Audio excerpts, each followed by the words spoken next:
টাঙ্গাইল জেলা পরিষদের প্রশাসক, সাবেক ছাত্রনেতা টাঙ্গাইল ইউনিটের পক্ষ থেকে শুভেচ্ছা এবং অভিনন্দন।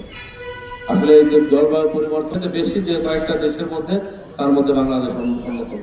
সেই কারণে বাংলাদেশ সরকার আমাদের অ্যাডভোকেট মমতাজ করিম, মহিলা দলের সাবেক সাধারণ সম্পাদক, বোঝা যাবে প্রায় 48 ডিগ্রি 45 ডিগ্রির মতো, যেটা দিল্লির তাপমাত্রা এখন। তাহলে সেক্ষেত্রে করে দরিদ্র এবং প্রান্তিক জনগোষ্ঠীর মাঝে এই সামগ্রীগুলো বিতরণ করব।